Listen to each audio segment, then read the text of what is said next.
Backed by popular demand, today we're discussing the Men in Black.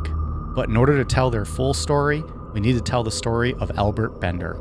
Bender devoted a large portion of his life to investigating paranormal phenomena until a few strange encounters changed the course of his life forever. We'll also explore how the Men in Black got their name, who they visited, what they were looking for, and of course, we'll tell some hilarious stories of their encounters people had with these odd, human-like characters. Do you like Jell-O? The Men in Black sure don't. I'm Mike. I'm Ian. And I'm Dave. If you thought tonight's show was about Johnny Cash, stick around. We're about to walk the line between reality and illusion. This is Necronomipod. I don't dispute that at times, guys from the military have come out, or from the government agencies, and have worn black suits, black fedoras, and warned people not to talk about their UFO encounters. There's no doubt that has gone on. But that actually only accounts for a very small percentage of the overall number of reports. The overwhelming body of MIB reports originate with something far beyond the whole government angle. People talk about seeing the Men in Black and they're sort of really pale. They kind of look non-human. Some people suggest they're sort of alien hybrids, something along those lines.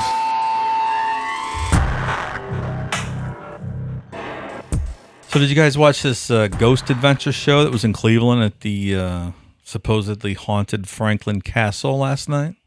I did not. I didn't even know it was on. No. Didn't even know the haunted Franklin Castle was a thing. Yeah. It's in Cleveland. In Cleveland, on like the near west side. The castle from the 1880s, supposedly been haunted. Like the guy that had it built, I'm trying to remember the story, like 6 of his kids died there, and then someone started rumors that like he had something to do with their deaths. And sounds like a hometown hero. Yeah, well, more or less. These guys were there. So I watched the first half of this show, and it was just ridiculous. So they had all their equipment on each floor.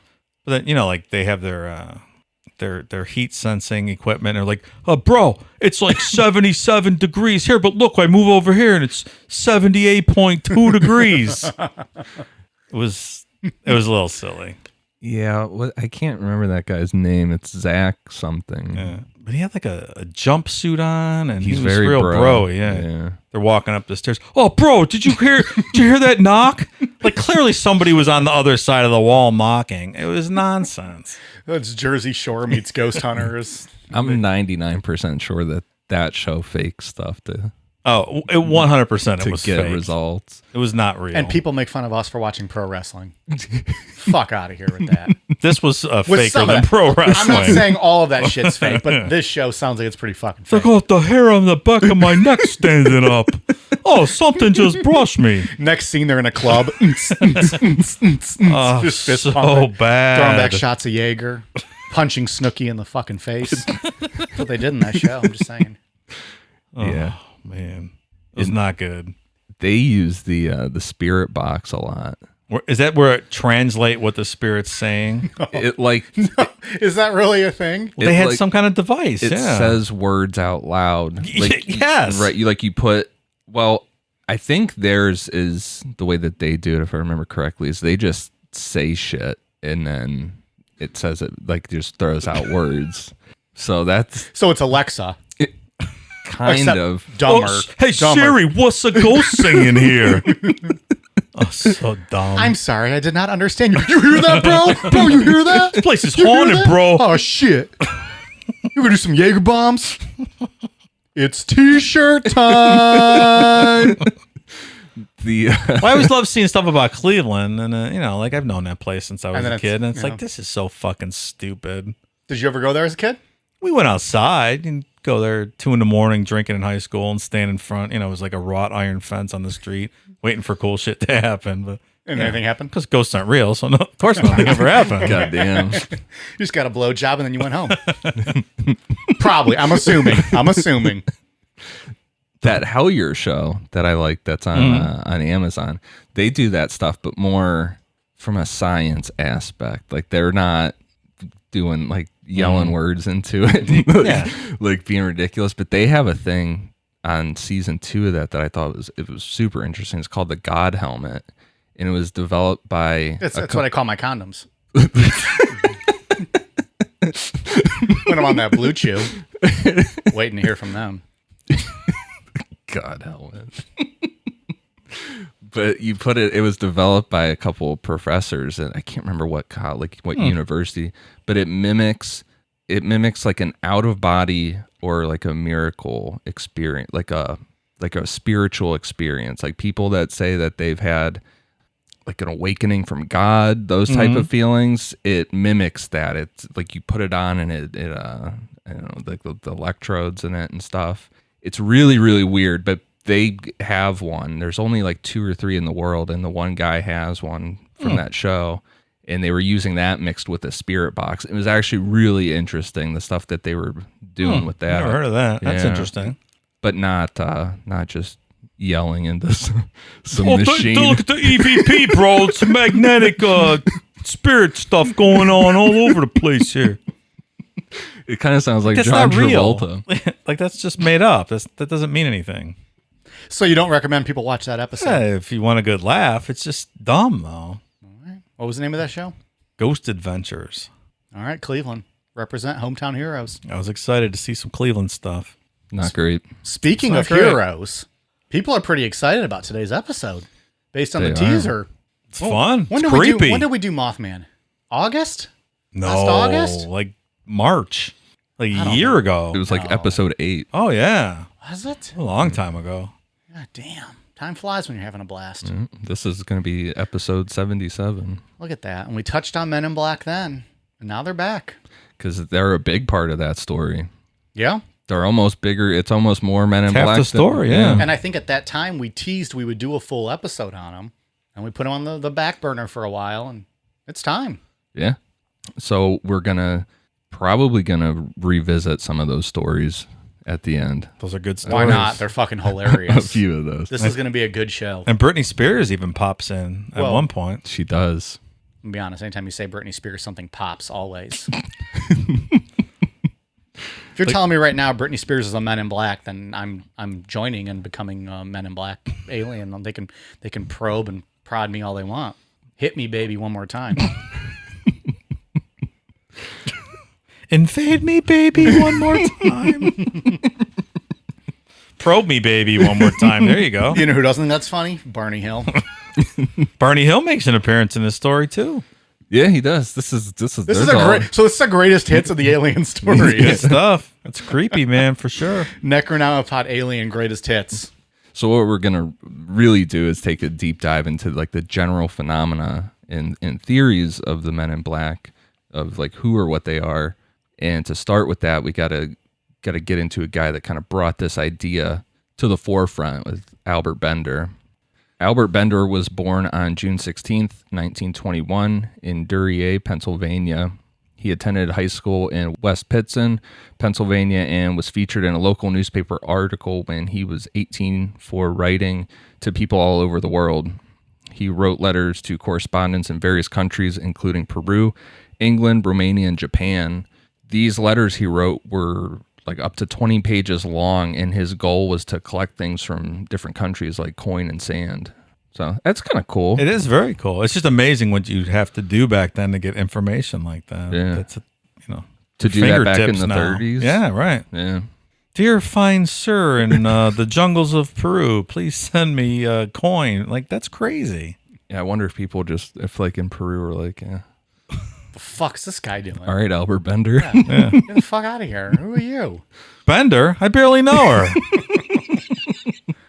That's exactly what they said in Peru. I think it's exact quote. I think that was actual audio from what they said. Yeah, that's wild.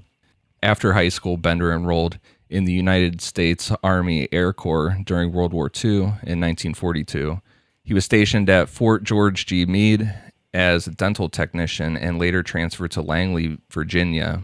While he was in Langley, he worked as a clerk for the dental center and also became an editor for the Army newspaper.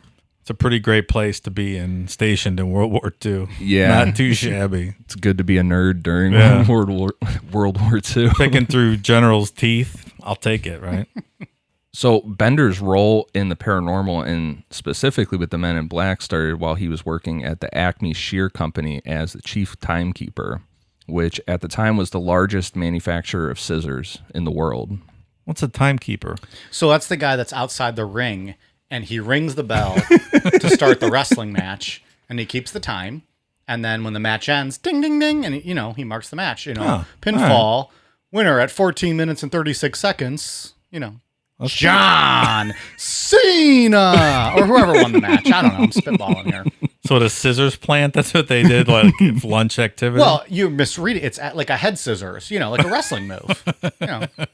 Sometimes you tap out. It's those scissors. I only asked because I think we got keeper wrong a couple weeks ago as at an asylum. We wanna did get be that one exactly wrong. We were corrected on correct in social. my mind what That's a right. keeper is. Well, in my mind, a timekeeper keeps the time of a pro wrestling match.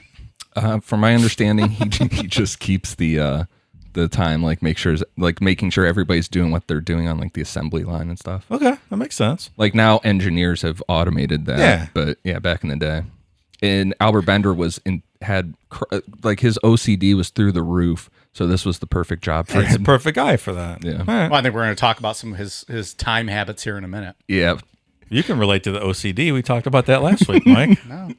I think it was unanimous on the socials. People agreed with me that fuckos working cash registers who give you the change on top of the cash need to be, let's just say they don't deserve to live. Goddamn. That's a bold statement. I'm just saying. You can't tell me otherwise. They don't deserve. You can't. Anyways, doesn't matter. It's okay. So Issei Sagawa, it shouldn't have been executed in your mind, but the clerk at McDonald's who gives you the he didn't change deserve to wrong. live either. But I'm just not saying we should kill him. Though. Some people just weren't meant to be born. That's for sure. So Dave's like truer words. at this time, Bender lived in the attic of a house that he shared with his stepfather. And because he was so obsessed with time, like we talked about, he had 21 clocks in his room that were all set to have their alarms go off at the same time every 15 minutes. And these were various kinds of clocks, like pendulum ones, like gonging ones. Yeah. Cuckoo clocks. Yeah. He just pretty intense. Every 15 minutes. 15 minutes. God damn. Imagine that. It's pretty intense. So I feel like at this point in the story, we could be talking about, I don't know, Jeffrey Dahmer. Anyone could fit into any of these people. The guy liked time. Nothing wrong with that. He's not hurting anybody. No, just saying. Story could go That's a anywhere. lot. Story That's a could go lot. anywhere. Yeah. It really could. We don't know where this one. If you were just tuning in right now, you're like, where the fuck are these guys going to go? Exactly. Well, little do you know. Albert Bender's not even the star of this show tonight. Well, he also painted his room with paintings of demons and ghosts and made it into kind of like this homemade haunted house that he called the Chamber of Horrors. He had it rigged with like rubber bats and rubber spiders and stuff that drop down from the ceilings. And he would constantly play horror style records that were like sound effects of like thunderstorms and all kind of stuff. Like Halloween soundtracks when you go trick-or-treating and people play. Yeah. They did the Monster Mash. The Monster Mash. He would invite people over that he worked with specifically to scare the shit out of them and stuff. And like, Albert Bender, you're a weird motherfucker. if I met Bender and walked in, I'd be like, "Oh, this is cool. This is You guys fucking would have cool, been right?" right? You guys would have hit it off right away. Yeah. Hey, Bill, want to come over and listen to some Glenn Campbell LPs tonight? I do like Glenn Campbell Band. So I mean, yeah, because we're talking 40s here, so people would be pretty shocked walking in and seeing like demons and shit painted all over this dude's Right. and then his clocks are going off every 15 minutes. Sorry, Glenn Miller, not Glenn Campbell. That's why I thought you meant Glenn All right, Miller. sorry. Yeah. I misspoke there. I knew what you meant. Starting with his research on the disappearance of Flight 19 in 1949, and that's the flight that sparked the whole phenomenon of the Bermuda Triangle. Okay. Future episode will be available in the archives at some point. For sure. It's not yet, so don't look it up. Bender spent all of his free time researching anything and everything paranormal. And he compiled years of research And in 1952, he started the first UFO organization that was kind of like the precursor to groups like MUFON, called the International Flying Saucer Bureau, better known as the IFSB. I know she didn't mention Nightcap.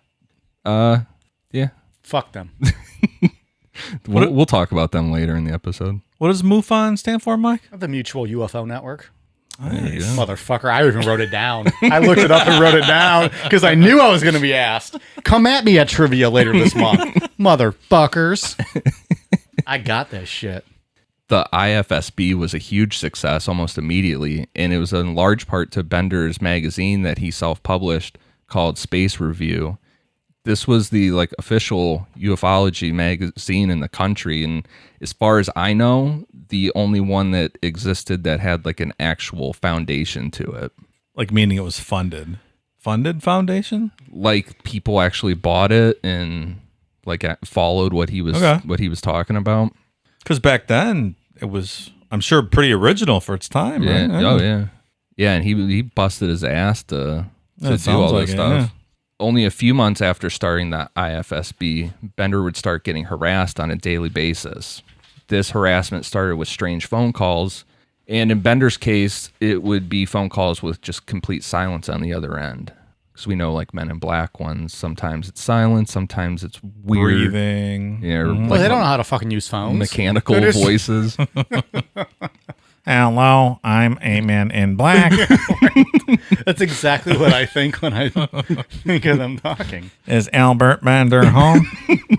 Bender? I barely know her.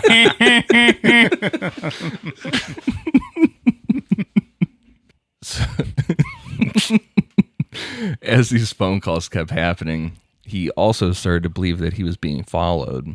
One night after going to the movies, he opened the door to his room and was hit with a strong smell of sulfur. As he walked into his room, he saw a bright object hovering in the middle of his room, but when he turned on the light, it disappeared. He also noticed that all of his research files had been gone through. And over the next year, Bender would be plagued by the smell of sulfur, poltergeist activity, weird phone calls, and encounters with men dressed in all black. His first experience with one of these men happened when he was at the movies one night. As he watched the movie, he could feel someone staring at him, and when he looked over, there was a man dressed in a black suit and a black fedora-style hat looking at him. Bender said that this man's eyes started glowing, so he turned away, and when he looked back, the man was gone. And this kind of thing would happen to him over and over again, where he would see these men in public looking at him, their eyes would be glowing and stuff, and he said that he would smell sulfur and get sick to his stomach. He also said that he got migraines. That sounds awful. Yeah, so maybe one was, stalking him while the others were at his house going through his stuff. Maybe. Sounds like gang stalking. A little bit. Available in the archives. That was crazy. I forgot about that. That's a lesser talked about episode. That was wild, the We gang got it. stalking. That was the first episode where we ever got people ridiculing us about, right? Yes. Because they thought we were gang stalking them by Yeah. putting on an episode on gang stalking. And Exactly. how they should probably seek help. Yeah. And probably not own a gun. Yeah. Also. No guns. Yeah. No. And take your medication as prescribed. Keep on track and then it'll all stop. Eventually, the men in black showed up at his house.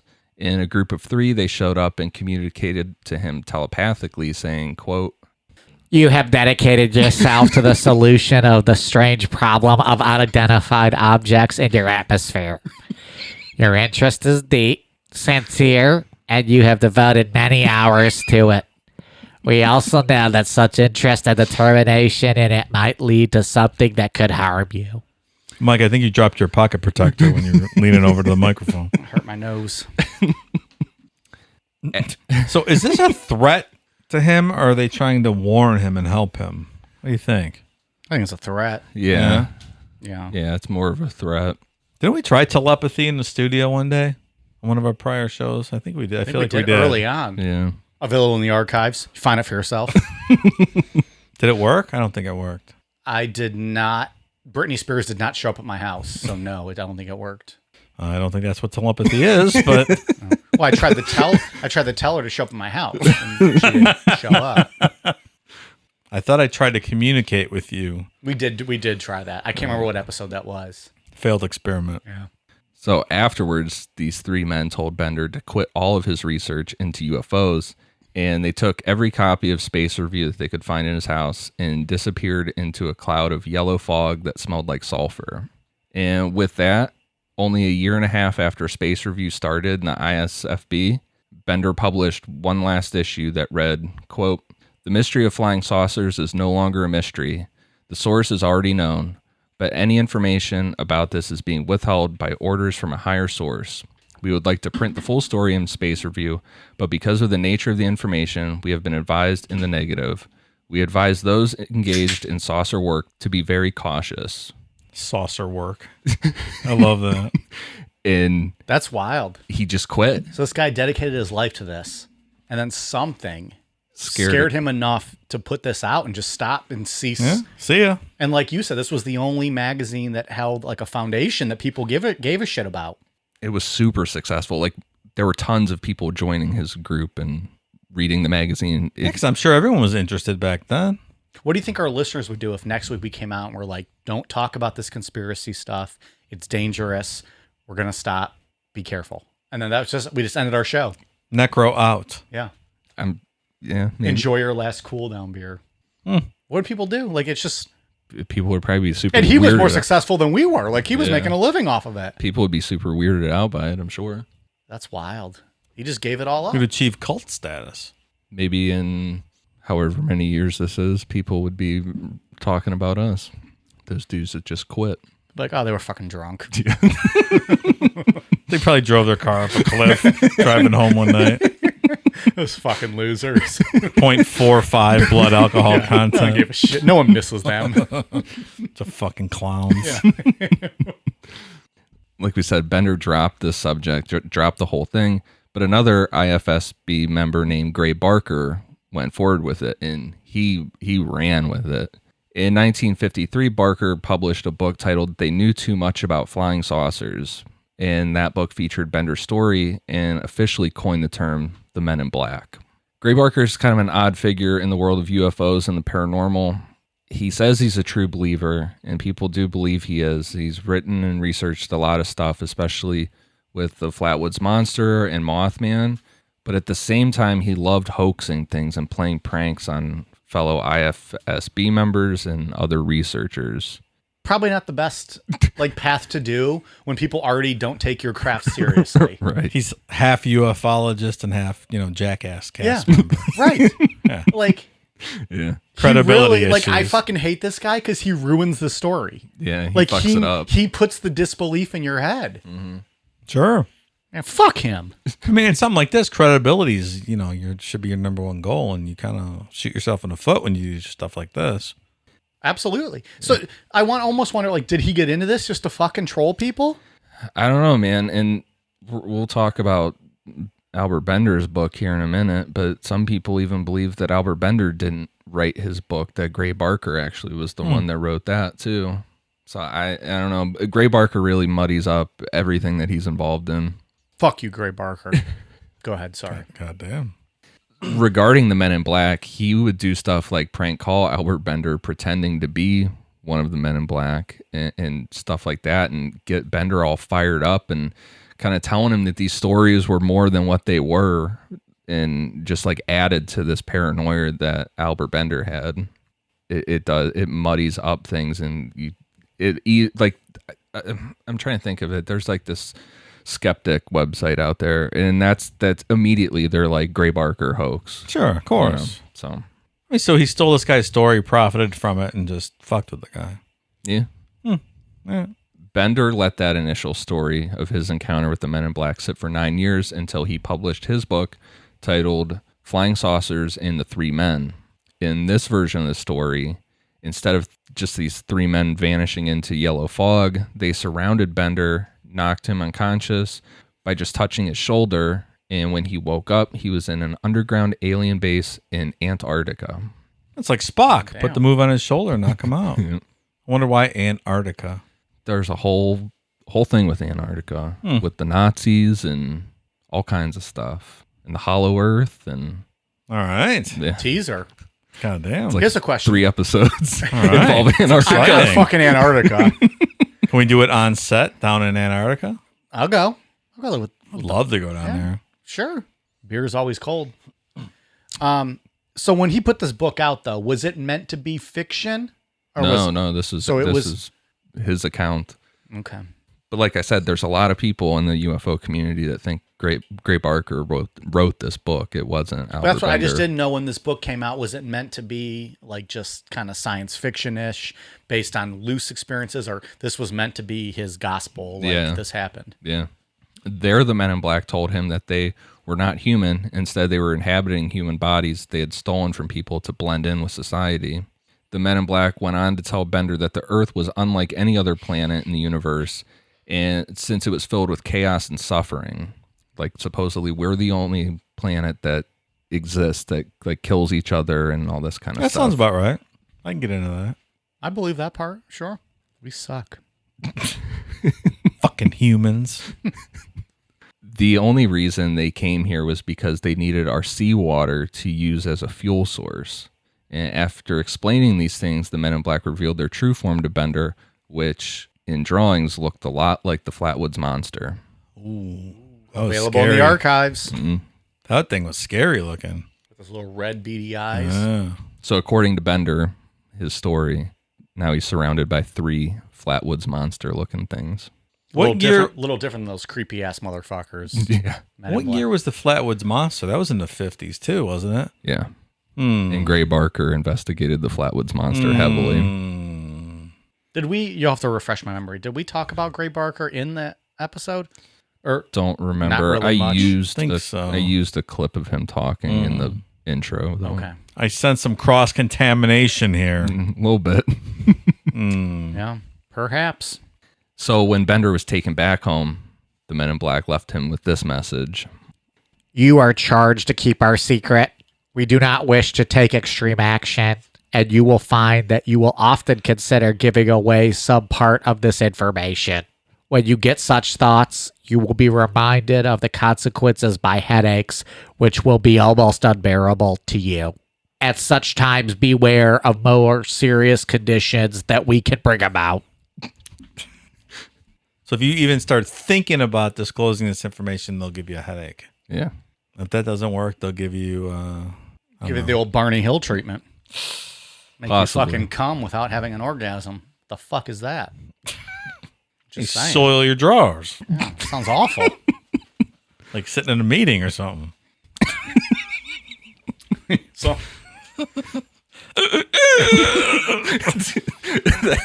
my mind just goes to Wedding Crashers. I don't know why. When she's fucking rubbing him under the table. He's like, I'm gonna go ice my balls and spit up blood. I mean, that story is way over the top. But somewhere in this whole, all this stuff that we just went through, there's some form of truth in here, and it could easily be a mixture of like mental illness or a condition that we're going to get into in a bit. Someone from the government really actually visiting Bender, telling him to stop, and then Gray Barker fucking with him and hyping it up in his mind. Yeah, it's not outside the realm of possibility the government agents would have visited him back then. Yeah, that's what we're going to get into. Is they were going hard on this at the time. In the early 1950s, the FBI put together a group of scientists called the Robertson Panel to assess the national security of the UFO phenomenon. The Robertson Panel concluded that there wasn't a threat regarding the UFO phenomenon, like UFOs themselves, but ideas of UFOs were dangerous. They felt that the public and possibility members of the military could get too wrapped up in these ideas, and it would allow Russians, the Soviet Union, to create a mass panic or slip in an attack when our guard was let down. And if we go back to Roswell, that's one of the theories, was that was a Russian thing that was intended to cause a panic. So they float a weather balloon over, divert all of our resources, and Yeah. Exactly. Right. Because that's the theories they put to mentally challenged kids and deformed their faces and put them in that weather balloon and then dropped it in Roswell. We talked about that. Yeah. Available in the archives. Yeah. I wouldn't put it past them. No, of course not. Yeah. After this report, FBI Director J. Edgar Hoover added to the report by saying that it was very possible that communists could infiltrate UFO groups, specifically Albert Bender's IFSB. Everything was communist back then. Oh, yeah. Red Scare, man. Whew. It's also public record from like things purchased with government funds that Hoover bought Gray Barker's book, They Knew Too Much About Flying Saucers. So he was interested enough in these groups to buy the books and read them. Like he bought a copy of the book, or he bought the rights to the book, or every outstanding copy to get it off of the shelves? He just bought a copy of it okay. to read it for himself. Got to get those commies, man.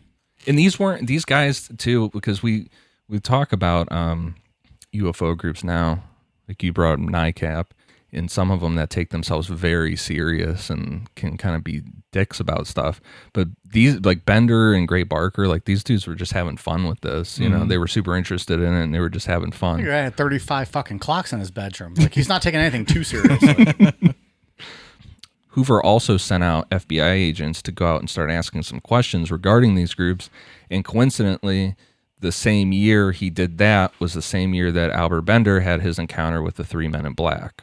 Probably not a coincidence at all, I would suspect. Gray Barker also had an encounter around this time. Albert Bender had gotten some business cards made for his fellow IFSB members and gave Gray Barker some with the title of Chief Investigator. That's what I mean about having fun. Like, I could see these dudes being super pumped. Like, oh, we've got business cards. What's your title? Yeah. Right. Or like American Psycho. The color is bone. Yeah. They're getting all fucking jealous over what the type is and the color. The font is... So these business cards created enough alarm in the FBI for them to show up on Barker's doorstep asking him questions about the IFSB. According to Barker, he had no idea how they would have gotten a hold of one because he only gave them out to a few close friends. Probably a mole. Sounds like a mole. Yeah. It's a rat. Supposedly, one of the agents told Barker that one of these business cards was found in a pocket of a guy in Florida who showed up at a hospital having unexplained seizures. Barker told them, like, hey, I don't know anybody in Florida, and they just thanked him for his time and went on their way. Florida man, right? Well, what are you going to do? So that's what I'm like. It's not the weirdest story they've ever heard. It's just weird. It's like the FBI was like, oh shit, they have business cards now. They're legit. We better get on the case here. Yeah. Communists with business cards. Yeah. Well, that was true. Like, that's their thing. Like, Hoover was obsessed Oh my God, yeah. with communists. So anything that was different or weird, they would fucking just go after relentlessly. So these guys might just been innocently going after aliens, and Hoover wouldn't have given a fuck about that. Yeah. He just thought they might have been communists. Yeah, I mean, these are literally just like the prototype of nerds just having fun. And Yeah. I mean, and it was scary back then. I mean, I guess probably a lot of people these days don't, realize what happened in the 50s, but like Dalton Trumbo and those Hollywood guys, like some of them went to prison for refusing to name names and testify the House Un-American, what was it called? The Un-American committees, whatever they were investigating. It's McCarthyism. The House Committee on Un-American Activities. I forget the exact name, but Right. McCarthyism, right? yeah. That's scary shit. When you can get arrested and in prison for your, political beliefs. Meanwhile, like these guys that. are literally just trying to find aliens. Yeah, they're fucking around, And then looking for fucking flying saucers, Hoover doing saucer work. Hoover has a hard on for them. Like, these guys are fucking communists. Yeah, Like, no, these right. guys, they're just like clocks and they're like spaceships. That's it. And bats dropping from the ceiling. Right. You're right. Bender's just trying to be a fucking cool dude out here. And so, but that's pretty much where the story of Albert Bender ends. He eventually met a woman named Betty Rose. They got married, and he left the paranormal stuff behind him completely. And he lived a really long life. He lived till he was 94 years old. Yeah, he just died like, 2012? Yeah. Not that long ago, yeah. Damn. So, 94. yeah, after this, he quit the IFSB. You can debate on whether or not he wrote that book or not, and that was it. Something scared him enough to walk away? to just quit. So something that I'm pretty sure you could say he probably loved, right? Mm-hmm. To abruptly walk like that, the final issue. Did they even offer him an appearance in the Men in Black movies?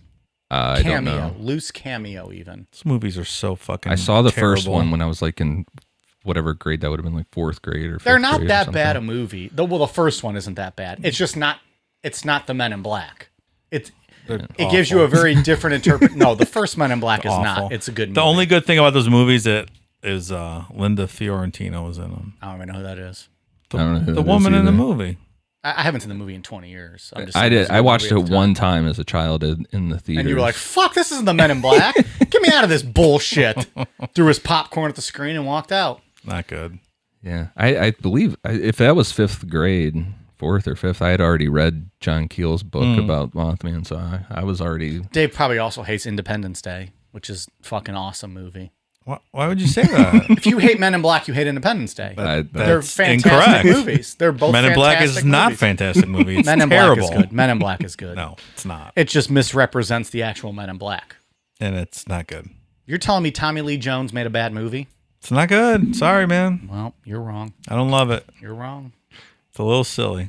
Those stupid aliens. Of course it's silly. So is Independence Day, but it's fucking awesome. Welcome to Earth. And he punches that motherfucker in the face. Of course that's silly, but it's awesome. I mean, it's a good movie. It's still silly. Yeah. Oh, yeah. One's good, one's terrible. Men in Black is not a good movie. I don't agree with that. There will be an alien one eventually that we'll get into Independence Day and Bill Clinton and how many times he had that video or that movie played at the White House for him and how many times he mentioned it, because there's like 8 So he just became obsessed with that movie, or yeah, there's like 8 or 10 different like public things where he specifically references Independence Day.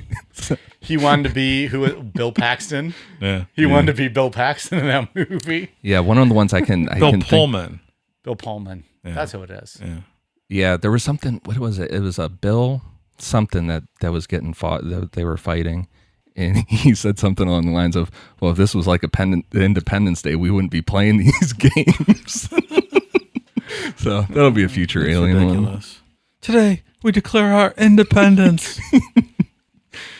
So this leaves you thinking, like, well, where do the Men in Black stories come in? Is like these weird entities that we've talked about before, that we discussed on Mothman Part 2.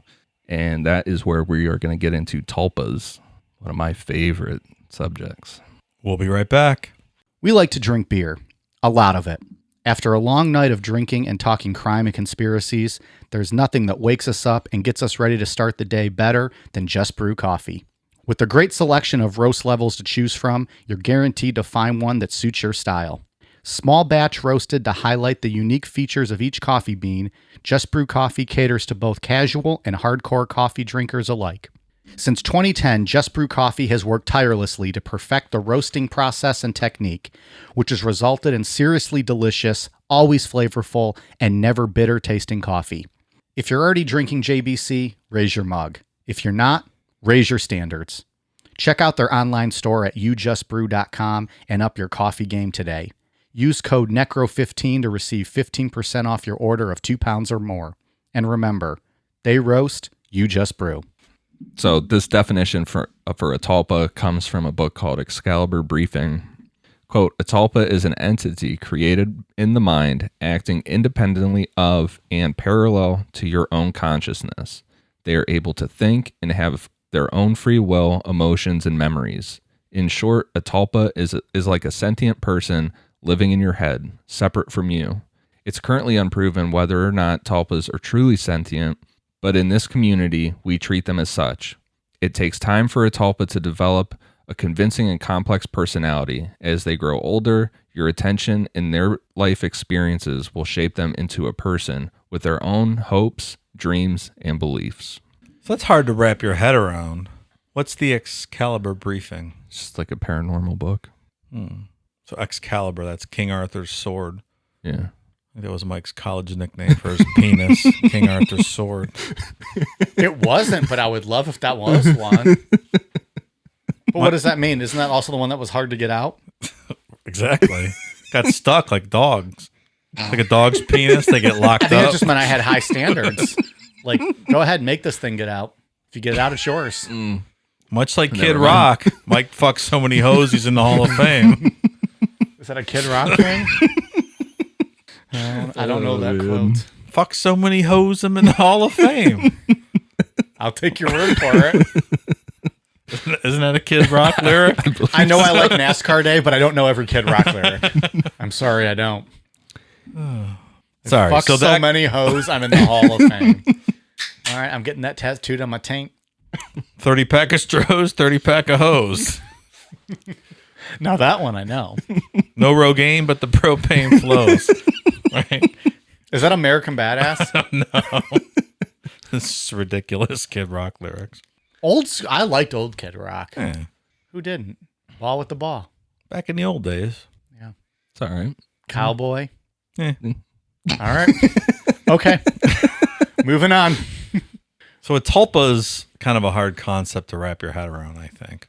So it's, in short, it would be believing in something so much that you will it into existence. That would be in short. But not physically, right? Yes. That you could make it strong enough that it is a physical thing that you could see in front of you. Pro wrestling. Yes. So if we're looking at the Men in Black as a tulpa and they visited you and I was, say, across the street, I would be able to physically see them on your porch. Right. Okay. Because, oh, wow. That's intense. So the literal definition of a sentient being. Right. And there's debate on that, but that's, if you go along the theory that the Men in Black are tulpas, then yeah, you would be able to see them. We would all be able to see it. And this is one of the main theories regarding the Men in Black. And we'll get into some others at the end, but this is the one that makes the most sense to me based on how the Men in Black act. Bender suffered from Jacksonian epilepsy that can result in hallucinations, including smelling things that aren't there, like that sulfur smell that he got all the time. Sticking to the tulpa theory, it's possible that a real visit from the FBI scared him enough into bringing that fear into hallucinations caused by his seizures. And then you throw in Gray Barker feeding into it and other people in the UFO world running wild with that idea. And in theory, at that point, you would have enough to create a tulpa because it's real to Bender. It's being fed into by everybody else. And there's enough energy in that. Right. To make it physically manifest itself as a real entity. Right. There are studies done on energy caused by the neurons firing during a Jacksonian epileptic seizure that are linked to energies that would manifest a poltergeist. That it's this kinetic energy that happens in your brain, and it's like the same thing that goes on with a poltergeist. So, like the Philip experiment, if you believe that, they were able to will that into existence. Where can people find the Philip Experiment show, Mike? Fuck if I know. What episode was that? I don't remember. Zoso and the Philip Experiment. Oh, that's right. We talked about that a couple I weeks believe ago. it's available in the archives. That was a bonus episode, I believe. Was that free? Oh, I think so. Yeah, that was way back. That's a bonus, Zozo. And if not, you can join Patreon and find it. Patreon.com/Necronomipod. $5 a month gets you all the bonus shows.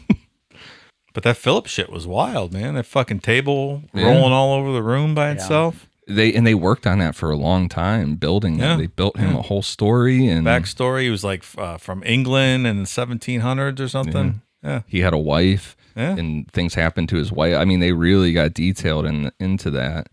So if you think of tulpas in the same aspect of poltergeist, that it's what you're willing something into existence. In that, it just, let's say for the sake of argument that is accurate with those seizures, that it's the same kind of energy and it could do something like that. That would be, boom, you have the tulpa, and then the rest of the world just keeps feeding into it. It's hard to wrap your head around. It's a wild concept, and it's been around forever with the Tibetan Buddhism and Indian Buddhism. So it's not a new concept. No, it's super old. Maybe this is a project we should work on. Creating a tulpa. Mm-hmm. I'm down. Yeah, we can do it. What kind of tulpa would we want? Who goes first? I want a Britney Spears tulpa. Just manifest a clone of Britney Spears. Sure. Look alike. Well, while we're doing it, I'm going to manifest her with no vocal cords so we're spared the agony of... I don't need that. Fine. Perfect. I agree. I accept those terms. A non-verbal Britney Spears. Oh, now you're talking there. All right. We can agree on that one. Boom. Ian, you want in on this? Creating the Britney Spears Yeah, tulpa? a nonverbal Britney Spears. Yeah, sure. What's I'm your cool own, with what's that. your own touch you're gonna add to it? She believes in aliens. Sure. now he's turned on. And she's bald and incapable of growing hair. Well, now we're getting a little too fetishy with that Men in Black shit. Still, I'll take it. So with that, with the theory of tulpas, let's get into some of the stories of the Men in Black. Here we go. This is why everyone showed up today. You guys still with us? Hello. You following this? Who's ready for some fucked up stories? Here come the Men in Black, Galaxy Defender. Good guys dressed in black. Remember that. You know all the words. Man. That's all I know, Oh, actually. okay. That was it. Jesus. I wish I had the lyrics in front of me. I would have just kept going. In September 1976, Dr. Herbert Hopkins, he was a 58-year-old doctor and hypnotist who was working as a consultant on an alleged UFO abduction case in Maine. One evening when his wife and children had gone out, leaving him alone, the telephone rang and a man identifying himself as the vice president of the New Jersey UFO Research Organization asked if he could visit Dr. Hopkins that evening to discuss certain details of that case. Dr. Hopkins agreed, and at the time, it seemed to him like the natural thing to do. He went to the back door, switched on the light so that his visitor would be able to find his way from the parking lot. But when he got to the door, he noticed that this man was already walking up his porch steps. And he said, quote, "I saw no car, and even if he did have a car, he could not have possibly gotten to my house that quickly from any phone." It's like a Jimmy John's commercial. Freaky fast. You hang up the phone, you got your fucking sandwich at the door already. God damn. But is that enough for you to say, I'm not going to let this guy in? I don't know. It's kind of weird, right?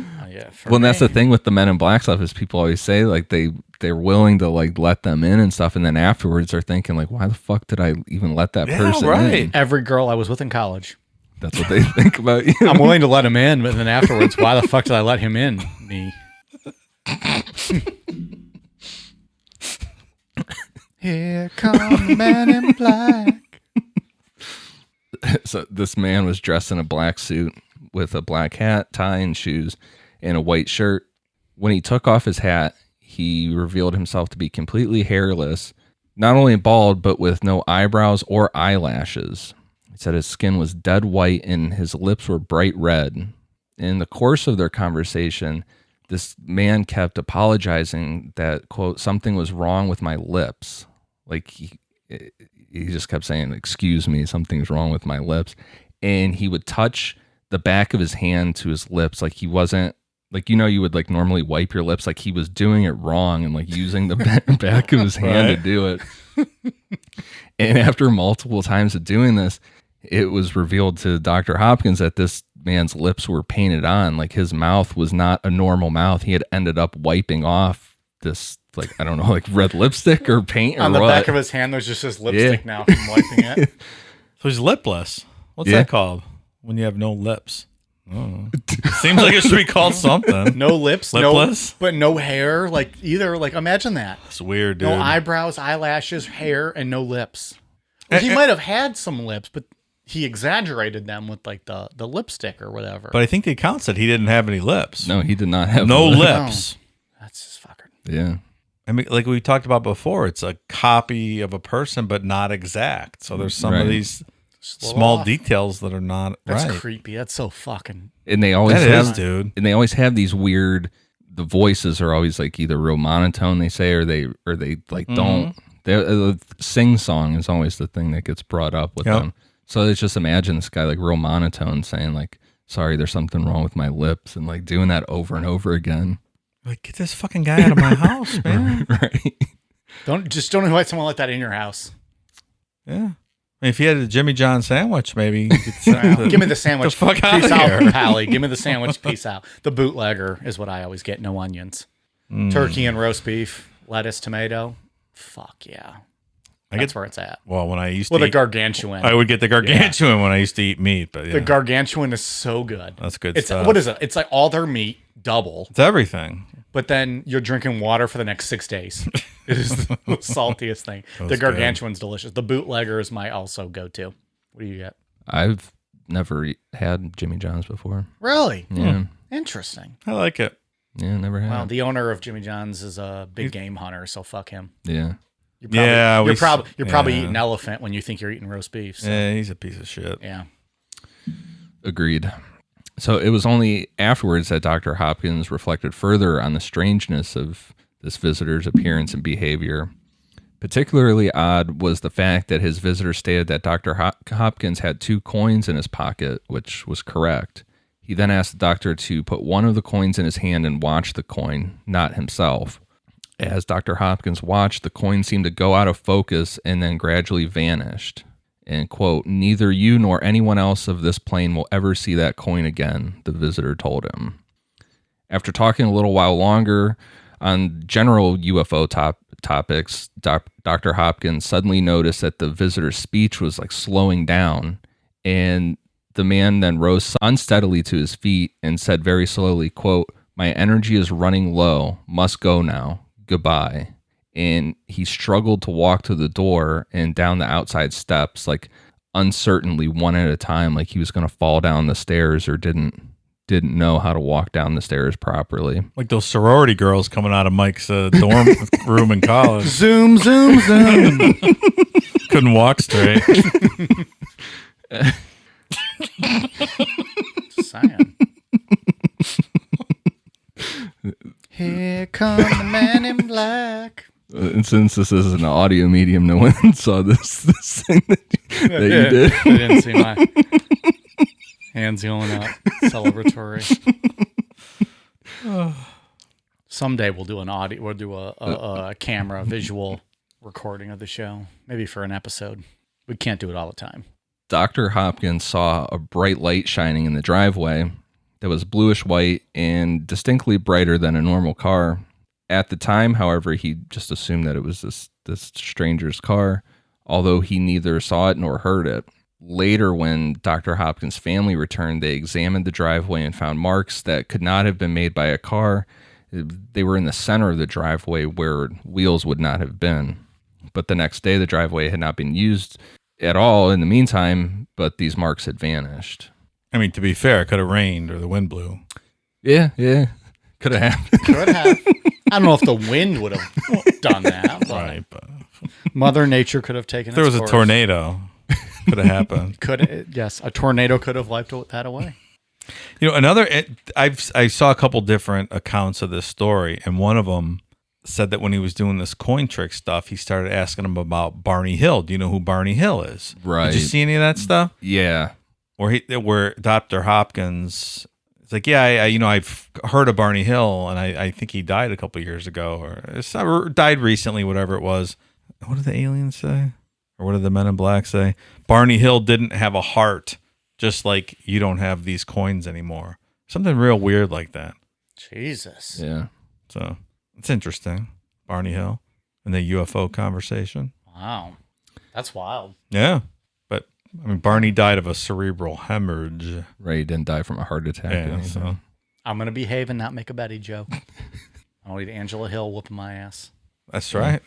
Although she never mentioned her, so I'm just saying. She only claimed one of those people. You think there's a reason for that? Yes, absolutely I do. One of them's a fucked up lunatic. One of them died innocently being, mentally raped by his wife. Just saying. So Dr. Hopkins was terrified of this whole thing. He was scared, after He had no fucking lips. right after he thought back on it. Yeah. So that night he went out and erased all of his tapes with like a magnetic, all the hypnosis tapes, erased them with a magnet and burnt all of his documentation regarding that case and just dropped it. Didn't bring it up again. So mission accomplished for the Men in Black. Yeah. Their tactics work. Yep. And as far as that that New Jersey UFO research organization, that did not exist. That wasn't. There's no real thing. False alarm. I guess it's not like he could Google the organization after the guy called. It's true. True. On September 24th, 1976, only a few days after Dr. Hopkins' visit from the Men in Black, his daughter-in-law, Maureen, received a telephone call from a man who claimed to know her husband, John, and who asked if him and a companion could come visit them. A man and a woman showed up at their house who both appeared to be in their mid-30s and wore oddly old-fashioned clothes. The woman looked particularly odd. When she stood up, it seemed that there was something wrong with the way that her legs were joined at her hips. And they both walked with really short steps and like leaning forward like they were afraid of falling. This is nightmare stuff, man. Yeah, this is fucking creepy. I do not like this stuff. He's gonna be waking up in the middle of the night with scary dreams. Dreams of the Men in Black. Yeah. Dude, that's freaky shit. Have Ian's you ever probably- seen someone like that? That's like No. one little thing off? Like, Have you? no, that's fucking terrifying. I'd like to, though. It's strangely appealing. Like, I want feel to like see I'd that. get a weird sensation of like pushing them over. Like I just want to see them like topple over if they can't. Like they're fucking walking like they're Legos or your something. hip bone's connected to your something. But that's just That's weird. that's creepy. Well, again, they just let these people in. It's like it like makes you drop. That's also your, weird. Yeah. It like drops your will or your whatever. Like you just like. Like, are they hypnotizing you into, like, lulling you into a state of a sense of... Yeah, because after all Like you're these just feeling stories, comfort with these people. Almost. Yeah. and then afterwards they were like, "Oh fuck, that was super scary," and why Or did I even do that? They're also not looking physically threatening. Like these people look like they're fucking hobbling over, right? They look like they're sickly. They're hobbling over, like they're walking like they look like they're gonna fall. Right. So you probably just don't feel physically threatened by them. Like, okay, come on in. Mm-hmm. I mean, I feel like in this story, Like if I saw someone like that and they wanted to come in, I'd be like, okay, worst case scenario, I fucking push them over or knock them out. Like nothing's gonna happen. There's no fucking chance you let these people in your house. Bullshit. Well, no, probably not, because I'm a rational thinking human being, and the people in the story are not. But I'm just trying to figure out why they would do so. Yeah. Because these people look like they're 180 years old when they're 30. I think it's something.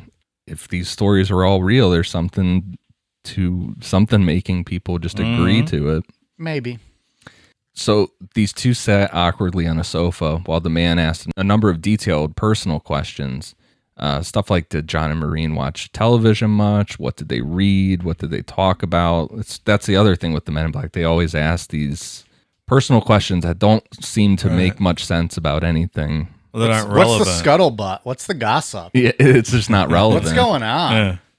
While they were asking these questions, the man was holding his female companion's hand and rubbing her arm and asked John if he was doing it correctly. You like what you see, John? They were Am I swingers. doing- They were swingers. They're misunderstood.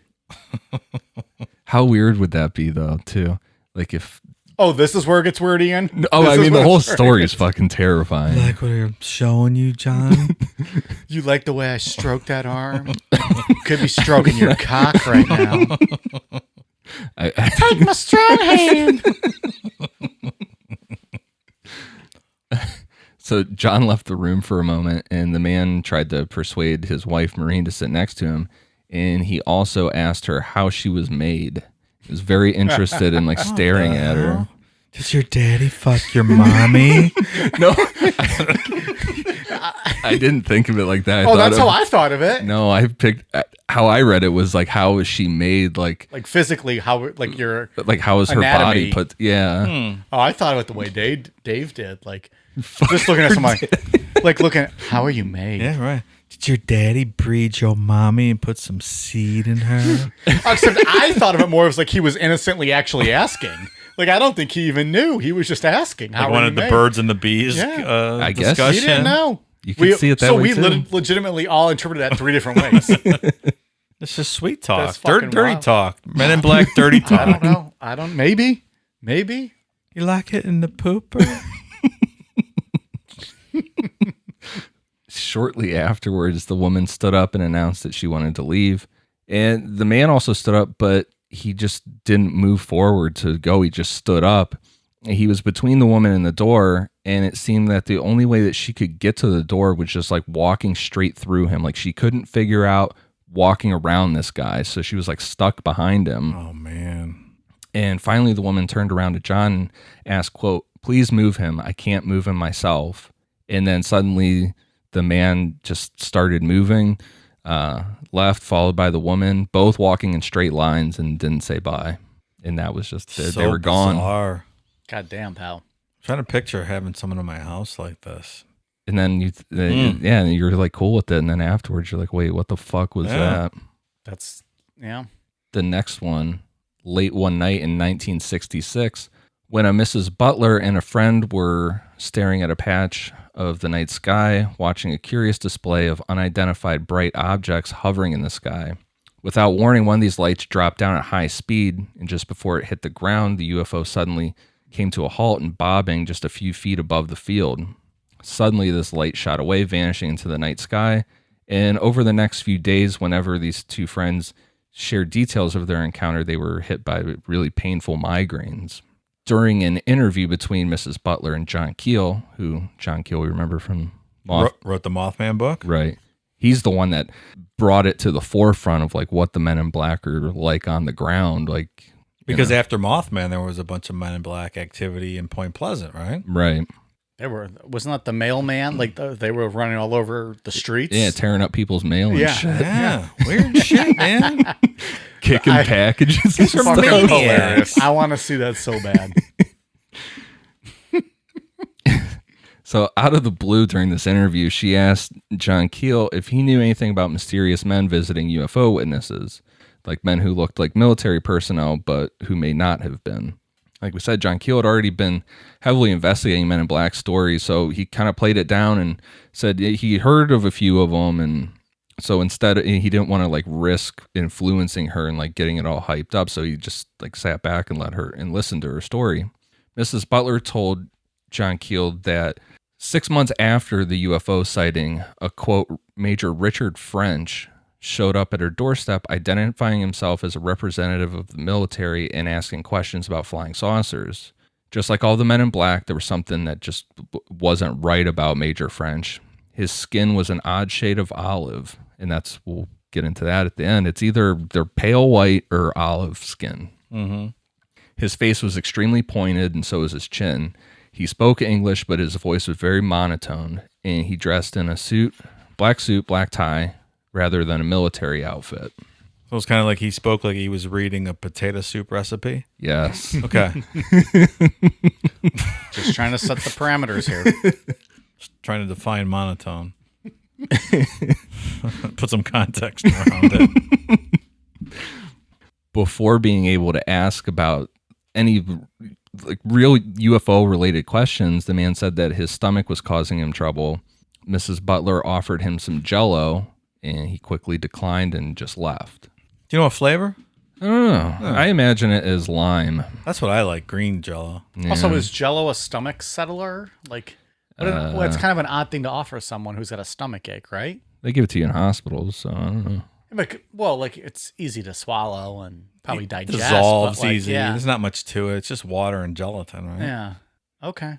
Yeah. I don't know. She had a gelatin made in her fridge, and she offered it to him. I think every fridge had a gelatin made in the 50s, no? Just in the 50s, I don't 60s? know. I don't know. Dave 60s. did it. I don't know. I'm just guessing. Yeah, that was a low blow. So I'd imagine green or red. That's what I think of when I think of Jell-O. Green or red. I picture red or green, sorry. Probably. Yeah. Like a big block of green Jell-O. Yeah. Right. Now I want Jell-O. I haven't had Jell-O in fucking years. Now I want some. Yeah, it's disgusting. Why I would you eat it? I didn't eat dinner tonight. I'm fucking starving and drunk. I want some Jell-O. The next day, the major was back, and yet again, he didn't get many questions out and started complaining about his stomach. Mrs. Butler again offered him a bowl of Jell-O, telling him that it would probably help out his stomach. This time he agreed, and for a moment or two, Major French just stared at the Jell-O like he had no idea what it was. Like he was just completely dumbfounded by what this was. And then he stared at the spoon Mrs. Butler had given him, and like he had no comprehension of what it was. So then he awkwardly picked up the bowl and proceeded to try and drink the Jell-O. And this Mrs. Butler, she was just like silently staring at him like, what is happening right now? And he's like, see it jiggle, watch it wiggle. Like, I just imagine this scene. Like, this guy just picks up this block of Jell-O and he's just taking it to the face, and it's probably just like bouncing off his face because you can't really drink it. You can maybe slurp a little bit, and she's looking at him like, "What the fuck is this guy doing?" And why did I let this guy in my house? Right. So, as she's staring at this guy, Major French seemed to realize that she knew something was not quite normal because he just got up and left and never bothered her Does again. not compute. Does not compute. That's what I picture. Like, Yeah, right. Just freaking out. yeah, they're like, oh shit, I fucked up. So that's what you got to do. If one of these weirdos comes to your house, give him Jell-O, Give him Jell-O? or pudding or just a fucking spoon. They Give don't him know what to something. do. You just throw them off with something weird, or like a clicky pen, right? Like Yeah. from Mothman. Yeah. Just give them something that's different. It's always those little handheld things. So because we're talking about them not knowing how to use things like the pens and stuff, there was one right after Albert Bender stuff in 1953 where at this this office that had like a lawyer's office in it, these two guys showed up and mysteriously just like started working. They were given jobs there, and people said that their hands, like their wrists and their fingers, like they didn't have actual joints. Like it wasn't, and they were real pale. They both looked exactly the same, but they didn't know how to use the doors. Like they couldn't figure out the doorknobs and stuff. That's the weirdest thing about this story is that every one of them has a component like that. Yeah.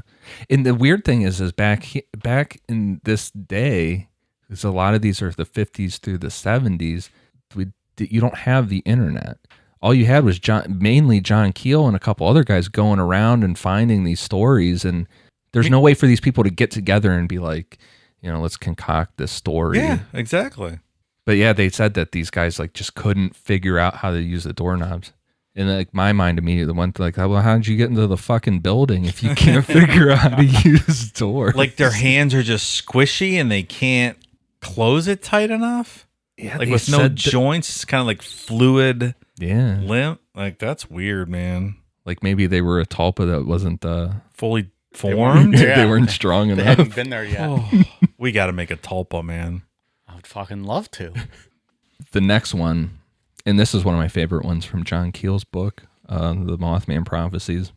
So this family, this Christensen family, on November 22nd, 1967, they had seen a UFO, and they said it was red and green lights and fell from the sky, and they reported it to the Air Force, and they were heavily questioned about what they saw because they actually thought it was like a plane crashing.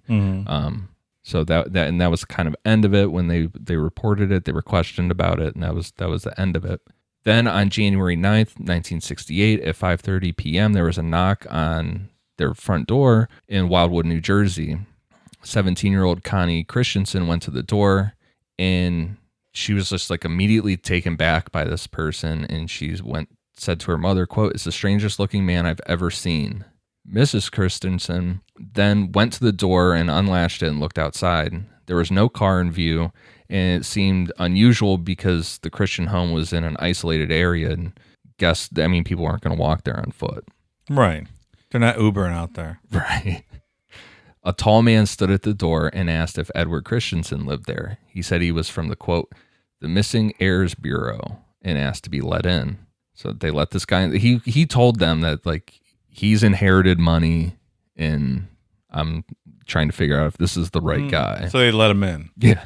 So they just let this guy in. And they're another one that afterwards they say, like, I don't understand why I let this guy in our house. Yeah, a big, tall guy out in your house, out in the woods, Yeah. with no car, shows up. He's the weirdest looking person you've ever seen. So you're like, come on in. Oh, you're from the Missing Heirs Bureau? Well, in all fairness, Sure. it was the daughter who said it was the weirdest, and then mom let him in. Mom's too trustworthy.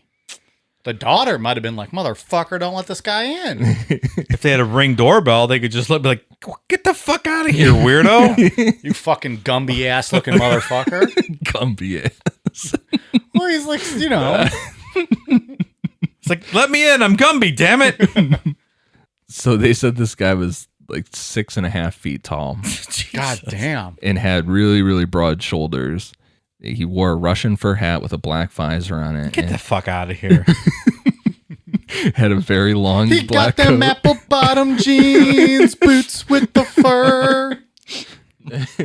They said his outfit was made out of really thin material. Like it didn't make sense to wear what he was wearing in the weather. He told a family, quote, "This will only take 40 minutes." That's very specific. Extremely specific. Jesus. Do you think that was a slip up by him, and like he heard or meant to say this would only take a few minutes, and he said 40 minutes, like just trying to copy like our language? And Maybe, yeah. Everything's just 'Cause that's one just- detail off. like yeah. it's just weird 40 minutes. Like you would normally say this will only take a few minutes. Yeah. So I wonder if that's just like one of those little slip ups. entirely possible. It's Because you tell me this will only take 40 minutes. I'm like, fuck you. This is too long. I don't see anybody for 40 minutes. yeah. That's a good point. I didn't. Yeah. I don't know. I'm nitpicking, but just little things. Yeah, there's one thing off. Yeah, in this will only every take story. 40 minutes. Maybe he meant, a few minutes. Yeah, I believe that. When he took off his hat, he revealed an unusually shaped head that was large and round, while his face seemed angular and pointed. Yeah, I have a large round head. I resent the characterization. Your face is not angular and pointed, though. I think You also have facial hair. I think you're skull shaming. He had black hair that was closely cropped. There was a perfectly round spot on the back of his head that it was shaved, and it looked like it had been shaved recently. He just got unplugged from the Matrix, maybe. Right. That's what it is. Yeah, that's true. Mike won't understand what we're talking about. I fell asleep every time I tried to watch that stupid movie. Jesus. So bad. His nose and mouth seemed relatively normal, but his eyes were large and protruding, and it specifically said, like, quote, thyroid eyes. So he looked like Brian Is that- Peppers. Big 6'5" Brian Peppers. That's Yeah. terrifying. Yeah. I'm going to have to look this up now. Are thyroid eyes like a actual It's like diagnosis? a medical condition. Yeah. Put the old Google machine. Everyone should Google Brian Peppers. He's a hometown hero from Ohio. Ooh, Like, you know who Brian Peppers is? I do not. Yeah. Oh. Yeah, look up Brian Peppers. God damn, pal. Jesus Christ. No, that's not. Come on. That was a registered sex offender in Ohio. Yeah. Brian Peppers. That's the real deal. Boy. Okay. He's since passed away, but They also said that one of his eyes appeared to have a cast, like it was a glass eye, and it didn't move in unison with the other eye. During the course of the conversation, Mr. Christensen noticed a badge on the stranger's shirt pocket, which he quickly covered with his hand and removed, placing it in his coat pocket. Smooth. Yeah, right. Smooth, man. It resembled a gold or brass badge and seemed to have a big K on it with a small X alongside and letters and numbers around the edge. Underneath his thin outer coat, he was wearing a short sleeve shirt. His pants were dark gray or a black material, and they were too short, like they were riding up when he sat down. where's the flood, Men in Black? He wore dark shoes with unusually thick rubber soles. And a strange feature that caught Connie and Mrs. Christensen's eye was when he sat down because his pants rode up, they could see a long green wire attached to the inside of his leg, and it came out of his socks and disappeared under his pants. And Like a catheter or something? I don't know. Like They said it seemed like it went into his leg, and there was like a brown spot where it was going into his leg. Man, that's weird. They said that his speech was really strange. It was like a high tinny voice that seemed really weird coming from such a large guy. And they said he spoke in a strange, hard to understand sing-song manner. So you got that sing-song thing again. At one point, his face reddened and he asked for a glass of water, swallowed a large yellow capsule, which he just gulped it down, and then he returned to normal. There's another version of this story where how he said this will take 40 minutes, where he says, like they're talking, he's asking all these personal questions about like any birthmarks on Edward Christensen's body, all this real personal stuff. And then he just stops in the middle of it and says like, in 20 minutes, I'm going to need a glass of water. And then goes back to stuff. And then in 20 minutes, he asks for the glass of water, takes this pill, and Maybe he just is on a regimen with his pills. He knows when he's got to take them. I guess so. Got a heart condition. Sure. Fucking 6'6". You need to take pills. It happens. Is that how it works? That Tall fucking people big. take pills? I think they do. All right. After about 40 minutes, he put on his hat and coat and told Mr. Christensen that he would be in touch. When he reached the road, he made a gesture, and a black 1963 Cadillac drove through the trees, pulled up, climbed in the car, and drove away with the headlights off. And that was the end of the encounter. Just drove through the trees. No big deal. Oh, 63 Caddy always drives out in the middle of the night through the trees. With their What's headlights unusual off. about that? Yeah. Okay. Never heard Interesting. from him again. Nothing from this. And I believe it was John Keel that looked up specifically the company, that bureau he said he was from, for like the missing heirs thing. That did not exist. Oh, that's weird. I thought that was legit. Well, I've been to Wildwood, New Jersey. It's like, Jersey Shore beach town. T-shirt time. Cabs are here.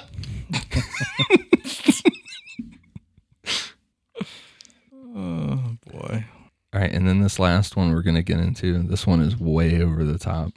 September 26, 1967, a woman named Shirley saw a silver disc hovering outside the windows of her home. Her doorbell rang, and when Shirley went to the door, she met a tan woman wearing a shiny black dress. This woman said, quote, "Hello, Pat," with an abnormally large smile. And this is described as like Indrid Cole style smile, like uncomfortably smiling at you. That's fucking creepy. Mm-hmm. Shirley replied, quote, "My name is Shirley." And the woman said, "I'm sorry, I meant Shirley. Can I have some salt? I need to take a pill." It's like table salt or sea salt, kosher salt. She didn't specify. So this Dave, I wish you would have been there to ask her and watch her head explode when you asked her these questions. what kind of salt? Please be more specific. So this Shirley woman, again, afterwards thinking like, why did I even comply with any of this? She went and brought out a box of salt and handed it to the woman. The woman took a handful of salt and swallowed it down with a pill. And she said she choked it down because obviously it's fucking salt. You can't just swallow salt. Oh. I mean, you can try. Yeah. Can we do that? Like a video for Patreon? Yeah, you can do it anytime you want. Dave tries to swallow salt. No, Dave cannot do that. Yeah, you can go for it. All right. I'll do Your it. idea, your fucking video, I'll pal. try it. I'll try it. No big deal. I'll swallow that like a motherfucker. That's what she said. That is what she said. And she took it and swallowed it. So the two of them watched as this UFO started, because in the whole time, according to this story, the whole time there is a silver UFO just hanging out there this whole time. You motherfucking worried about salt. You're right. Yeah, let me go get that salt for you. Nothing unusual going on here. Then they stood there and watched as this UFO started to hum and took off over the house and into the distance.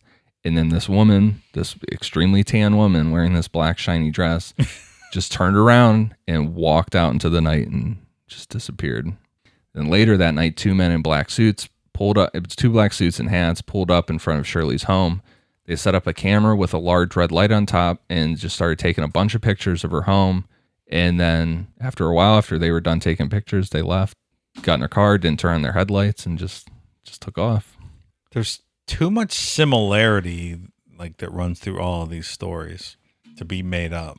And it's all within a time frame where there is no internet for these people to hear about it. And then because John Keel compiled all this stuff, he wrote two books. In all fairness, he wrote two books, but a lot of the people that he gets stories from, I don't think that they would be reading his books to begin with. Yeah. It's very, very fucking It's odd. very strange. It's unexplainable. I agree. I don't know. It's weird. I believe this stuff.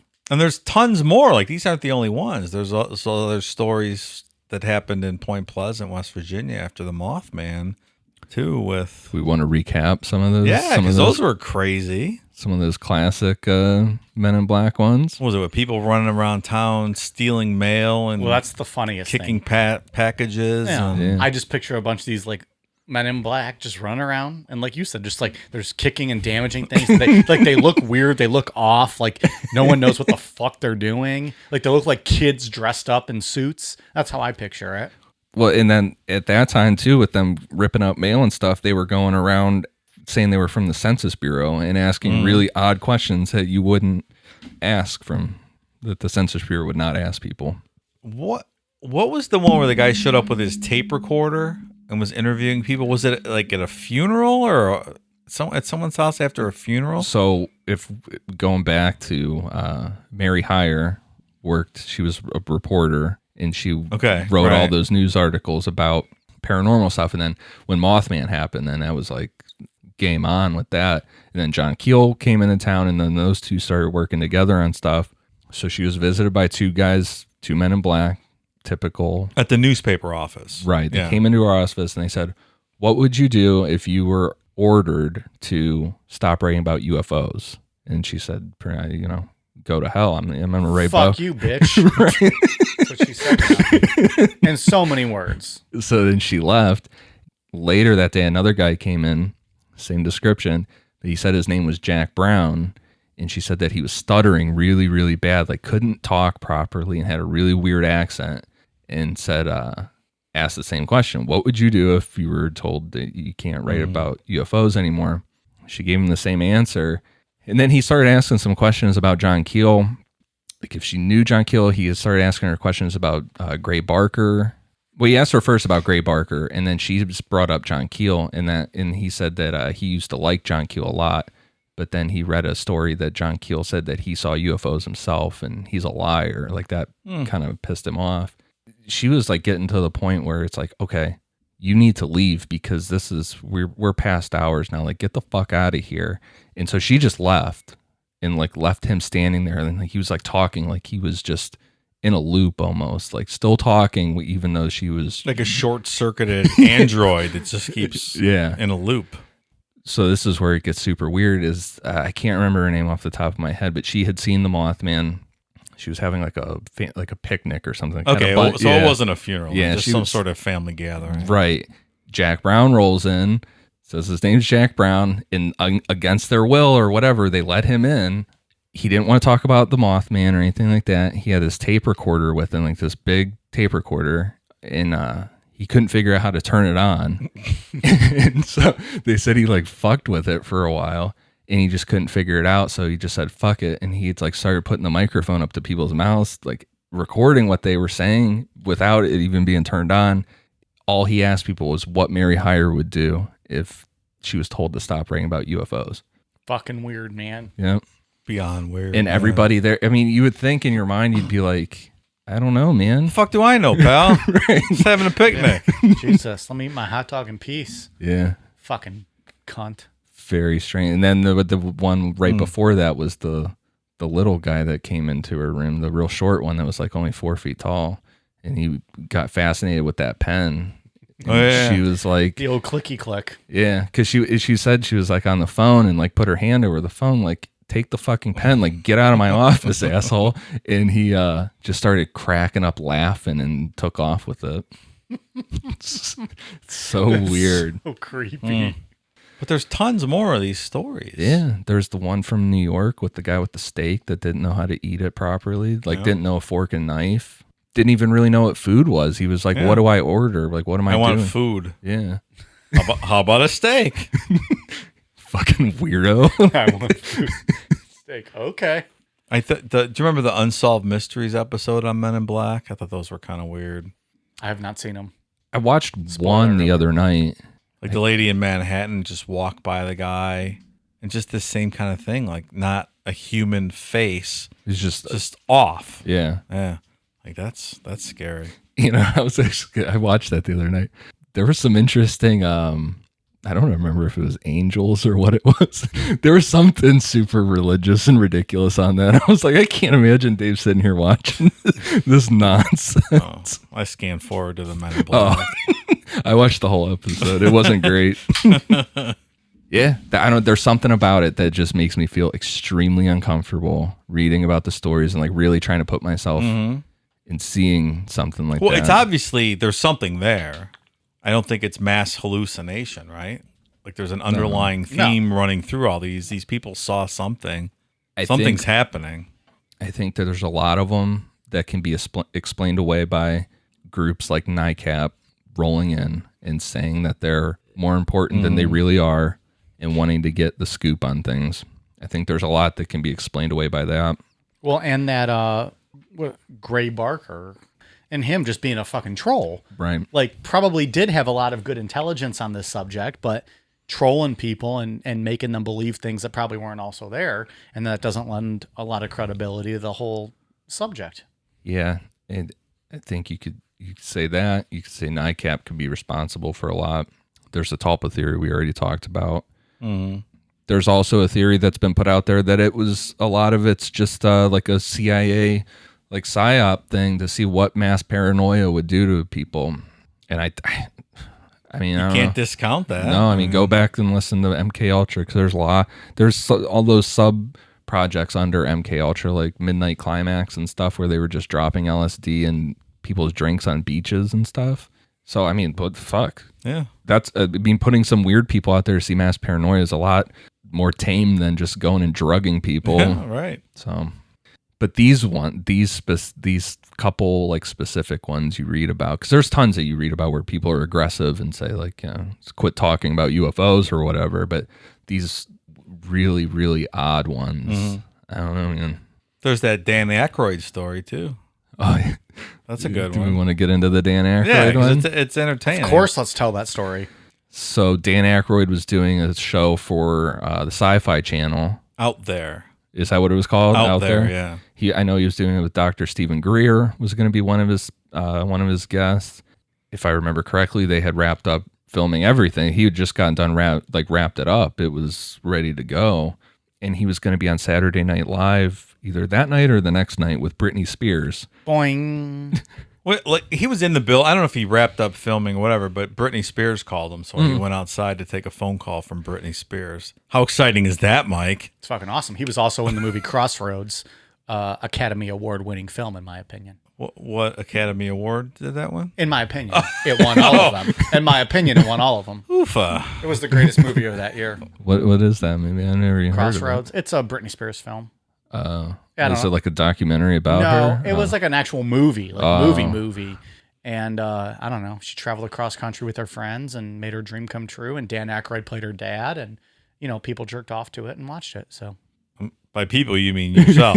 well, I mean everyone would probably ever watch that movie because why would you watch that movie other than to watch it and jerk off to Britney Spears? Academy Award winner, most cum ever made to a movie. So she called Dan Aykroyd, Dave. Yeah, so he went outside to take a call from Britney Spears, which is pretty cool, I guess. Yeah. I'd take a call from Britney Spears. I would literally get up and leave the studio, go take a call. I believe she was asking him to be on her upcoming Saturday Night Live appearance. That's what it is. Yeah. Yeah, and then what he said that it was an SUV, right? Pulled up. Some kind of Mercedes. Yeah, and these two guys in black were just like staring at him, super weird. So he went out. He went outside to take this call. Right, he's smoking a cigarette. Went out. That's right. He was smoking. Yeah, these two guys are just staring at him, and he's like looking, like what the fuck? And he turned around, and when he like went back to look at him, they were just gone. Car's gone. Guys are gone. Everything's gone. Then he gets out of nowhere gets a call from the Sci-Fi Channel that his show's canceled. That day. Yeah, that day. That's something. It's weird. I love Dan Aykroyd. I'd love. He's in all. He's big. He was like the Hollywood MUFON. Fuck yeah, he's like their ambassador. He's their whatever. top member. Yeah. Dan Aykroyd's a cool motherfucker, man. Does he hang out with what Blink-182 guy? Maybe. They got to be buddies, right? You would think. Anybody that's really interested in UFOs, there is a great YouTube video out there. It's like an hour and a half long of Dan Aykroyd just like drinking whiskey, chain smoking cigarettes. He probably goes through like a pack and a half of cigarettes just talking about UFOs. And it's just him. It's just him talking about UFOs, smoking cigarettes. It's great. I almost want to watch that. Yeah. He's got that other story where he was in upstate New York, and he got like some sort of feeling that he should go outside, and they saw like some sort of pink. I'm trying to remember what the story was. Over the lake up there, some sort of pink pink, Like a something. light, like something just but like hovering. hundreds of other people saw the same thing at the same time. Yeah, he said. I know he's had a couple experiences where he's seen UFOs. Yeah, he's interesting. Yeah, he's I like Dan Aykroyd. Yeah. Like we said, Oh, yeah. I'm Team Dan. he's more of the theory that they're more of a physical thing, like the nuts and bolts theory, that it not interdimensional, like it's coming from another planet. But yeah, Well, he's a Ghostbuster, so he should know. He knows better than us. he's a top guy over at MUFON, man. I didn't know he was that. He was in Oh, MUFON. Yeah, he's our like claim to fame member. Wow. Until we join. Wow. Also that. So Scientology's got Tom Cruise and MUFON's got Dan Aykroyd. I go with Aykroyd every time. I think I would as well. So the big question, are the Men in Black going to visit us because of our Men in Black episode? To No, tell us to stop talking about the Men in Black. I don't think so, because we haven't really touched on anything that Okay. it seems like they intervene in, right? Yeah, they don't, and that's the thing is they never intervene in popular UFO cases. It's always like these side things. I was just going to ask, like, did Travis Walton have any experiences with Men in Black? But that's too big of a thing. It's always these Made a little fucking movie side out of it. things, and it's always people that see something, and a lot of times people that see something, and they're like, "How the fuck did anybody even know that I saw something? Like I didn't tell anybody about this." And then the Men in Black show up. Yeah. Asking their weird ass fucking questions. Speaking of weird questions, there's that one from Gallipolis, Ohio that was like right in between Indrid Cold and Mothman, when that woman was leaving work the one day and she said she saw like this UFO just chilling out there that looked like the Indrid Cold one. It was like long. And those two guys got out dressed in all black and they started asking her weird ass questions like, what is this town over here? What do you do? What do you know? All the, are you married? Like just weird ass questions. And then they got stuck in a loop asking her, then it was, what is your time? Over and over again. And she's just like, looked at him like, I don't know how to answer that. And then eventually they just turned around and went back in their UFO. And that's the town on the Ohio side of the river at the other end of the bridge that collapsed, the Silver Bridge collapsed. Right. Did that happen before or after the bridge collapsed? Before. That was right in between Indrid Cold and then the first Mothman sighting. Really weird. Shit was getting crazy down that way. And she said she was another one that said sing-song voices. And they just kept saying it over and over again. What is your time? What does that mean? We got to meet one of these fellas. Well, God the way damn. Ian's trying to celebrate wanting to see UFOs, eventually he's going to see one and they're going to visit him before he can get his word out. Come knock on my door. I'll talk to you for a couple minutes. Catch me outside, motherfucker. Ian can't wait. You and your rub off lips. That one is fucking scary. That is so weird. That is the creepy one. No hair, no eyebrows, no eyelashes, and he's sitting And in then your fake house and lips. rubs his lips off. And then there's the one that we were talking about while we were off recording, the video from like 2012.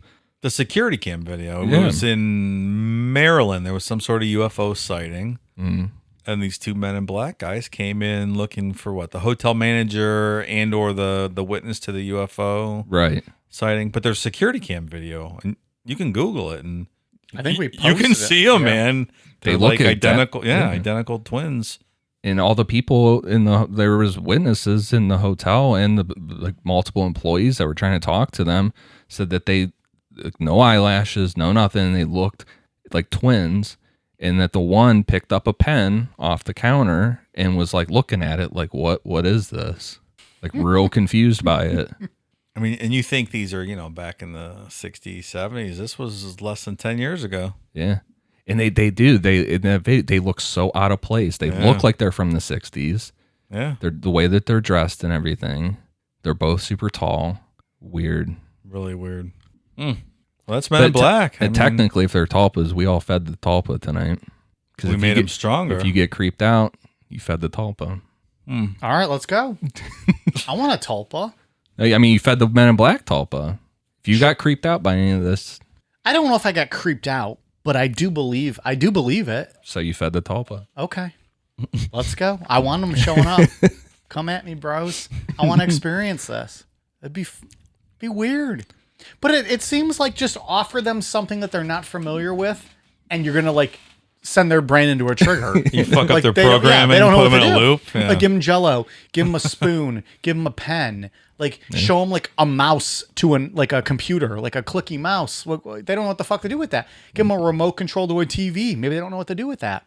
It seems like a ballpoint pen is a real, it's a common one for them. They can't figure that out.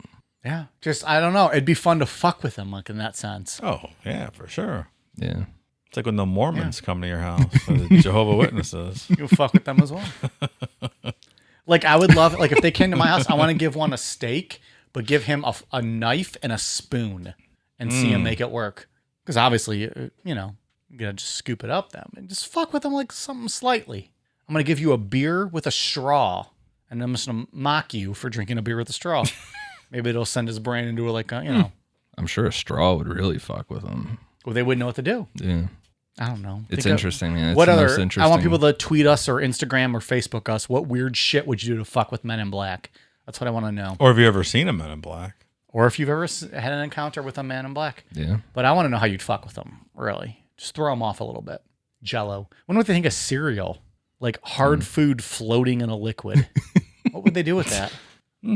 I don't know. Did you ever see those? Here, talking about weird fucks. Did you ever see those people that pour the milk first and then their cereal on top of it? That's a thing. No. That is a thing. That doesn't seem right.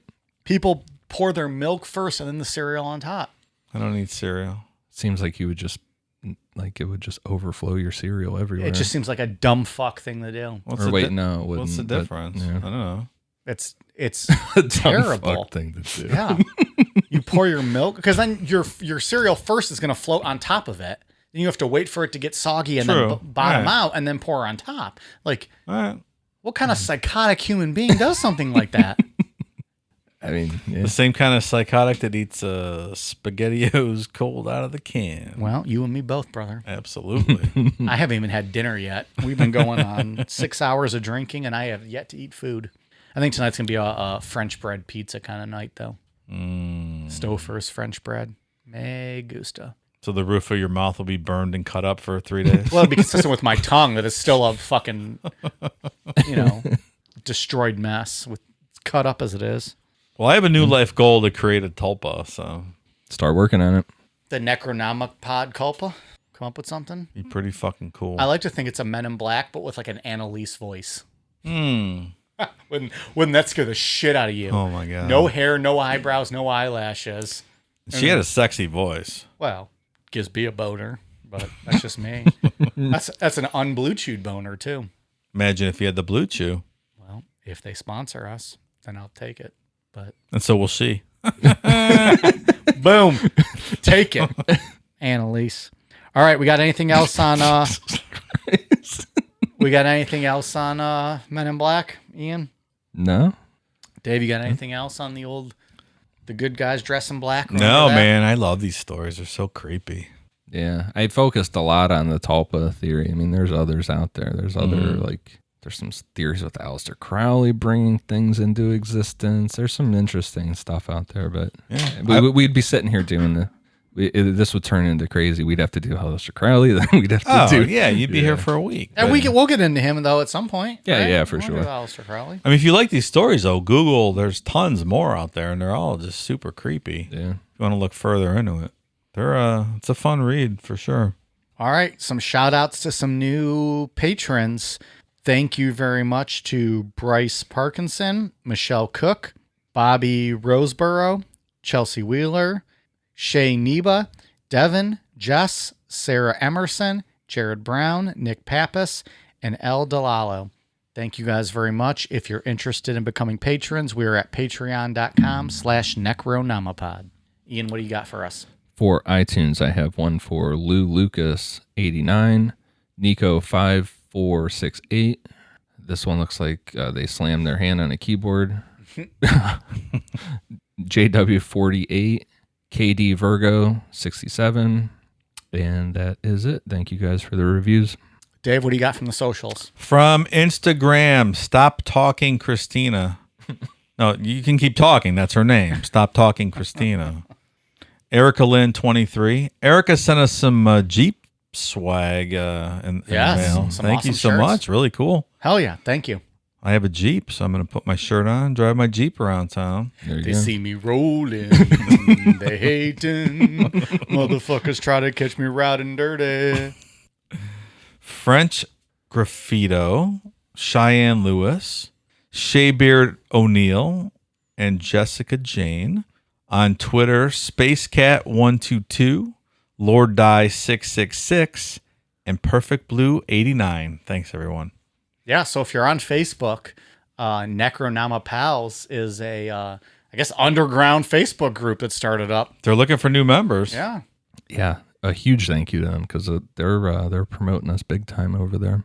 So there you go. For all of you followers on Twitter and Facebook, or Twitter and Instagram, and even on the Discord, get on over to the Facebook Necronama Pals and hit them up. Lots of fun activity going on there, from what I understand. Yeah, there's rules over there too. You can't shit on us in that group Well, that's fantastic. That sounds like an awesome unless your ass will be kicked out. Boom. God damn. Love it. It's awesome. Ian's in the group. He's an inside member now. I joined. Good. Did they love you when you joined? I think so. That's nice. Yeah. Great. Well, thank you to them, all them. That's awesome. Appreciate it. We are on Facebook, Instagram, Twitter, and do we even plug YouTube anymore? Fuck YouTube. Yeah, fuck Well. that. They don't use us anymore because they stopped using our hosting site. That's true. So we're on Facebook, Instagram, and Twitter at Necronomapod. If you're interested in becoming a Patreon or a patron, we are at patreon.com/Necronomapod. And I think that's it. Good show. Yeah. This has been fun. I liked it. We got some good stuff coming up in the next few weeks as well. For sure. Okay. Hopefully everybody was creeped out, fed that tulpa a little more. Yeah. We want a Necronomapod tulpa. Make your own tulpa tonight. Boom. All right, Create your own character. I've said boom too many times. I don't know why I keep saying boom. Makes me want to Boom, boom, boom, boom. create a tulpa and just have that tulpa kill me for saying boom. It's weird. The boom tulpa. And boom goes the dynamite. Are you guys ready for the cool down beer? Yes. Cheers.